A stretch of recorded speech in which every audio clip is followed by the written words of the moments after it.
Bigodinho tá chegando a hora, Bigodinho. O Santos voltou a trabalhar neste domingo, visando a partida contra o Juventude no Alfredo Jaconi. As novidades do Peixe, tudo que rolou no treinamento de ontem. Eu quero saber o seguinte: Neymar vai pro jogo, Jordão? E o Tiquinho Soares, tem lesão, não tem lesão? Tá fora, não tá fora? O Vojvoda vai fazer voivozadas quarta-feira? Ele no Sul é um perigo, hein? A última vez que o Vojvoda foi pro Sul, ele mudou 7. Até o Mike jogou. Tassiano ele resgatou das cinzas. O Vojvoda indo pro Sul é um perigo, Jordão. É um perigo, Marcão, mas o Santos Futebol Clube recebeu uma notícia positiva, pelo menos até então, com relação ao Tiquinho Soares neste domingo. Isso porque o Tiquinho, no jogo contra o Sport, ele deixou o gramado com dores no seu joelho esquerdo. E ontem ele passou por novos exames no CT Pelé e não teve alguma lesão detectada, aliviando inclusive a preocupação por parte da comissão técnica com relação à situação de saúde do atleta, Marcão. E como ontem o treinamento do Santos Futebol Clube foi apenas um regenerativo, onde os jogadores que atuaram por mais de 45 minutos ou jogaram o jogo todo ficaram na parte interna do CT Pelé e aqueles outros atletas já foram a campo, hoje o Tiquinho Soares será reavaliado.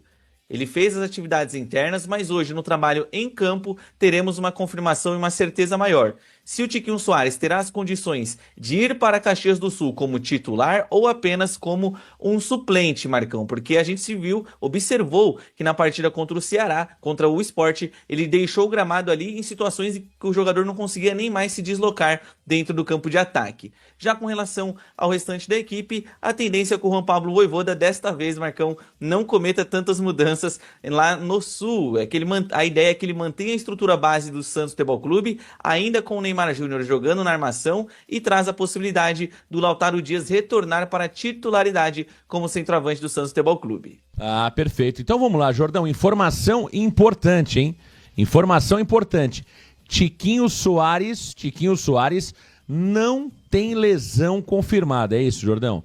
Ele Sim. teve realmente um problema no joelho, existia o receio que o Tiquinho tivesse algum tipo de lesão, passou por exames de imagem, nada foi identificado, nada foi constatado, e o Tiquinho, nesta segunda-feira, será reavaliado, é isso? Então, hoje é o dia D para saber sobre a condição do Tiquinho Soares, Jordão. A mim me preocupa o seguinte: o Tiquinho voando, o Tiquinho bem, o Tiquinho motivado, o Tiquinho tinindo, voando, na melhor forma física dele, Jordão. O Tiquinho já não tá bem.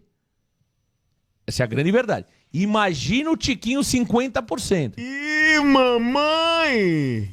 Porque o Tiquinho já é pequenininho, né, Jordão? O Tiquinho que é Tiquinho? O Tiquinho é pequenininho. O Tiquinho reduzido pela metade? Tô preocupado com a condição física do Tiquinho, hein? Aí vira só o Tico, né, Marcão? Aí vira o Tico. Tiquinho Soares, situação complicada, né? E de fato ele vai ser reavaliado hoje, Marcão. Ele irá a campo junto aos seus companheiros, porque o Vojvoda começa hoje, de fato, né, a preparação do seu elenco de jogadores para a partida contra o Juventude. Já serão feitos ali os primeiros trabalhos táticos, primeiras atividades físicas e também técnicas, pensando nesse compromisso. E o Tiquinho Soares justamente vai ser reavaliado nesse tipo de situação. Basicamente o que aconteceu com o Neymar, mas claro que em proporções diferentes. O Neymar, ele teve a sua lesão detectada, porém ele foi a campo, né, na última sexta e última quinta e última quarta-feira, para ver como que o corpo dele iria reagir e se ele tinha condições de ir para o jogo. A mesma coisa vai acontecer com o Tiquinho Soares, que teve aquele desconforto no seu joelho esquerdo, e hoje, indo a campo, a comissão técnica vai ter uma resposta mais definitiva sobre as condições do jogador, Marcão. E no restante da equipe, o Santos Futebol Clube, inclusive trazendo no detalhe, não perdeu nenhum jogador na última partida, seja por lesão até então, ou seja por cartão amarelo. Todo o elenco de jogadores estará à disposição para o Juan Pablo Vojvoda, com exceção do argentino Gonzalo Escobar. Esse já é desfalque até o final da temporada e só volta em 2026. Olha, palpite, tá? Por enquanto, ainda palpite, vamos aguardar o treinamento de hoje. Eu acho que o Tiquinho pode no máximo ser relacionado, mas não deverá ser o titular na próxima quarta-feira. Então, no máximo, acho que o Tiquinho deverá ser relacionado e não acredito que o Tiquinho comece a partida como titular contra o Juventude. Eu iria de Lautaro Dias, tá? Eu iria de Lautaro Dias. Por que eu iria de Lautaro? Porque não adianta eu ficar aqui criando situações que, na minha opinião, o Vojvoda não fará. Por exemplo, Robinho Júnior. Não vou pedir mais o Robinho Júnior. Ele não coloca o Robinho como titular. Não vou gastar saliva pedindo o Robinho Júnior, sendo que ele não fará. Né? Apesar que o Vojvoda é que nem bumbum de criança, tudo pode acontecer. Pode ser que agora a gente não acredita mais que ele vai colocar o Robinho e ele apareça com o Robinho Júnior. Mas considerando, Jordão, que na última partida ele bancou o Guilherme e o Guilherme não foi mal no jogo, qual é a tendência? Que ele mantenha o Guilherme, concorda comigo? Concordo. É a tendência. Se ele é um treinador racional, porque o único time que tá mudando todo jogo, os 11, é o Santos. Você pega o Vitória tem uma espinha dorsal. Você pega o Fortaleza tem sua espinha dorsal. O único time na briga contra o rebaixamento que todo jogo tem um time diferente é o Santos. É o único time que tá brigando aí. Então é difícil interpretar, entender o Juan Pablo Vojvoda. Então veja, se na última partida ele bancou o Guilherme foi bem. Foi bem o Guilherme, né? Eu fui contrário à escalação do Guilherme, mas ele foi bem. Ou seja, mantém o Guilherme agora. Não faz sentido você tirar o Guilherme. O Barreal fez um bom jogo pela direita, mantém o Barreal. E aí, teoricamente, você troca o 9 pelo 9. Você tira o Tiquinho Soares e coloca o Lautaro Dias, que possuem características diferentes, mas que são jogadores ali, que são jogadores mais avançados. Porque o Neymar não foi bem jogando de meia? Se o Neymar foi bem jogando de meia, é natural que ele seja mantido como meia. Então, para mim não tem muito segredo, Jordão. Não adianta a gente ficar tentando descobrir aqui, né, reinventar a roda. Não adianta. Para mim, o time do Santos Futebol Clube é o mesmo, com esta questão envolvendo o Tiquinho, sai Tiquinho, entra Lautaro, para o jogo de quarta-feira. Né? Então é Brazão, Igor Vinícius, Adonis Frias, Zé Ivaldo e Souza, João Schmidt, Arão e Neymar Júnior, Barreal, Guilherme e Lautaro Dias. Não tem que reinventar a roda, Jordão. Exatamente. E eu só vejo a possibilidade do Vojvoda, Marcão, ele promover algo diferente para o Santos, se de fato o Tiquinho tiver zero condições de jogo, o Lautaro Dias também não tiver condições necessárias para começar uma partida, e ali ele precisar fazer uma improvisação. Talvez o Guilherme de atacante, ou o Neymar indo de falso 9, mas ainda assim vai de contra ao que deu certo no jogo contra o Sport, Marcão, e também vai de contra aquilo que a gente sabe que é o ideal no futebol brasileiro. Se perguntem por que o time do Vitória é tão bem entrosado, né? Como que o time do Vitória conseguiu crescer tanto? Como que o Fortaleza conseguiu respirar agora nessa reta final? É porque eles mantêm a sua estrutura de jogadores.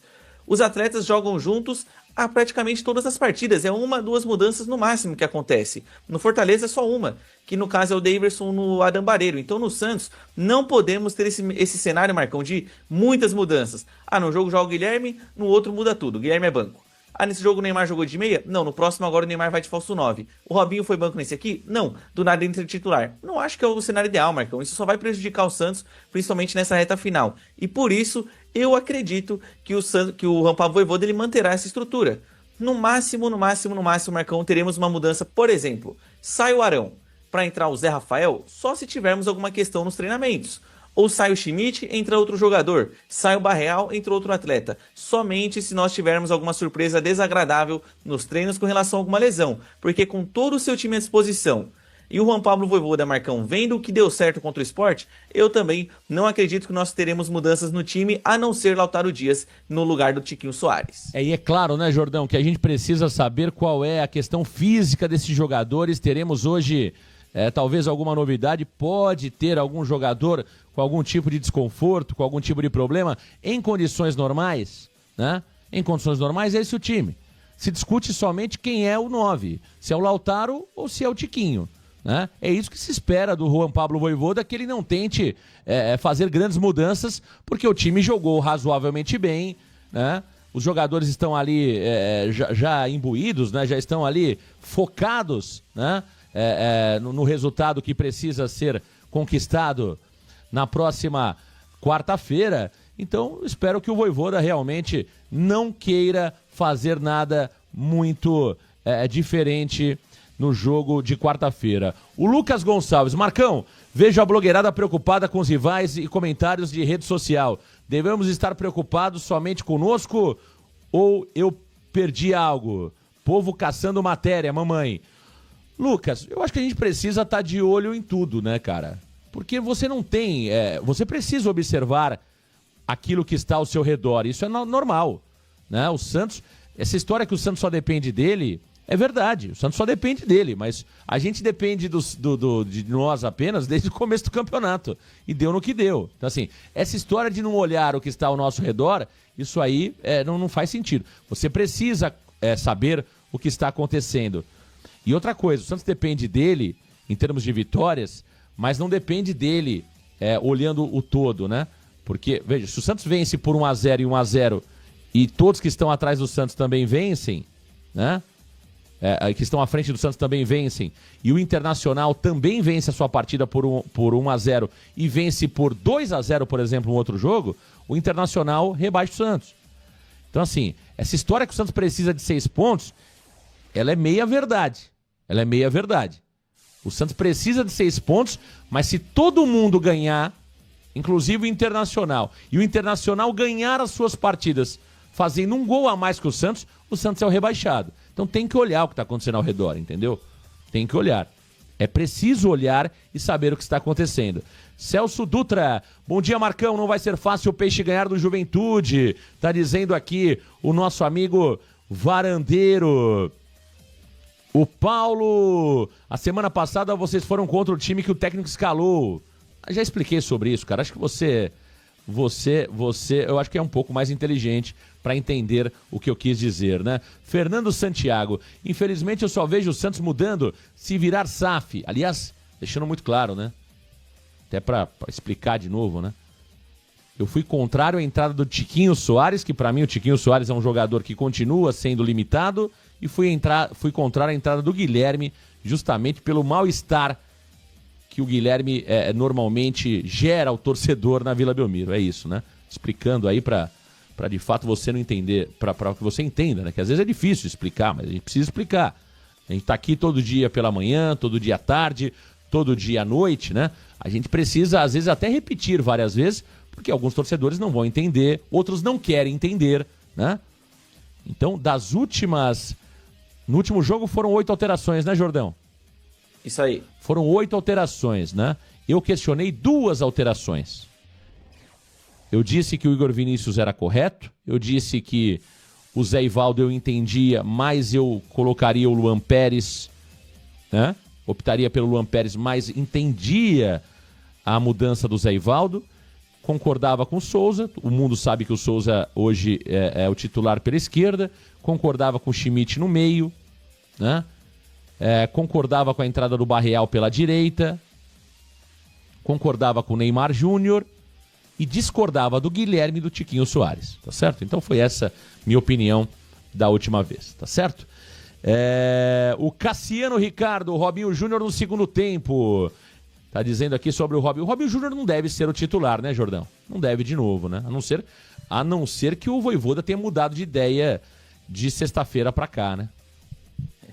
Exatamente, assim, é que a gente fala, né, Marcão? A tendência é que ele mantenha aquela ideia de você ter alguns jogadores disponíveis para o segundo tempo, como por exemplo, Roleiser, o Robinho, por exemplo, o Gabriel Bontempo também, são jogadores que vão dar aquele gás adicional para o Santos na segunda etapa. Porém, a gente sempre coloca esse asterisco, né, Marcão? Que existe a possibilidade, claro, do Vojvoda surpreender, como você até mesmo disse na brincadeira, que o Vojvoda indo pro Sul, Marcão, é um perigo danado, mas a tendência é que o Robinho seja o nosso 12º jogador até o final da competição. A última vez que o Vojvoda foi pro Sul, mamãe. Ih, mamãe! Jordão, a pergunta que não quer calar: o Neymar é melhor de falso 10 ou o Neymar é melhor de... Falso 10 é boa, hein? Vamos lá, vou de novo. Attention, please. Vamos de novo, ao corte. Jordão, a pergunta que não quer calar: o Neymar é melhor de 10 ou o Neymar é melhor de falso 9, Jordão? Vamos descobrir, Marcão. E já deixa aí nos comentários qual que é a opinião de vocês. Neymar é meia ou Neymar é falso 9? Visto que nós separamos aqui alguns números do jogador fazendo ambas as funções. Começando com o Neymar como meia atacante. São 9 jogos para ele nessa função no Campeonato Brasileiro. Ele conseguiu marcar 3 gols e deu uma assistência.